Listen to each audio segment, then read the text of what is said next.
ഇന്ത്യയിൽ വരാനിരിക്കുന്നത് വന്ദേ ഭാരത് ട്രെയിനുകളുടെ കാലം. 2025-26 വർഷം നിർമ്മിക്കാനൊരുങ്ങുന്നത് 200 വന്ദേ ഭാരത് ട്രെയിനുകൾ, 100 നോൺ AC അമൃത് ഭാരത് വണ്ടികളും 2025-27 50 വന്ദേ സ്ലീപ്പർ വണ്ടികളും പുറത്തിറക്കുമെന്നാണ് റെയിൽവേ മന്ത്രി അശ്വിനി വൈഷ്ണവ് വ്യക്തമാക്കിയത്. ആദ്യത്തെ വന്ദേ സ്ലീപ്പർ അന്തിമ ടെസ്റ്റിംഗിലാണെന്നും മന്ത്രി കൂട്ടിച്ചേർത്തു. 17,500 AC ജനറൽ കോച്ചുകൾ നിർമ്മിക്കുന്ന കാര്യവും പരിഗണനയിലാണ്. അടുത്ത 5 വർഷത്തിനുള്ളിൽ ICF കോച്ചുകൾ മാറി LHB കോച്ചുകളിലേക്ക് മാറും. ഈ വർഷം മാർച്ച് 31-നുള്ളിൽ 1,400 ജനറൽ കോച്ചുകൾ പുറത്തിറങ്ങും. 2025-26 2000 കോച്ചുകളും. റെയിൽവേ വികസനത്തിന് മാത്രമായി ബജറ്റിൽ ആകെ വകയിരുത്തിയത് 2,52,000 കോടിയാണ്.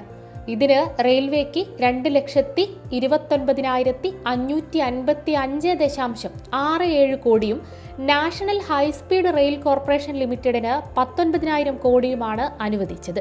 രാജ്യത്ത് തീവണ്ടി അപകടങ്ങൾ വർദ്ധിക്കുന്ന സാഹചര്യത്തിൽ കവച് ഉൾപ്പെടെയുള്ള നൂതന സംവിധാനങ്ങൾക്ക് കൂടുതൽ ഊന്നൽ നൽകിയിരിക്കുകയാണ്. റെയിൽവേ സുരക്ഷയ്ക്കായി 1.14 ലക്ഷം കോടി രൂപയാണ് ബജറ്റിൽ നീക്കിവെച്ചത്.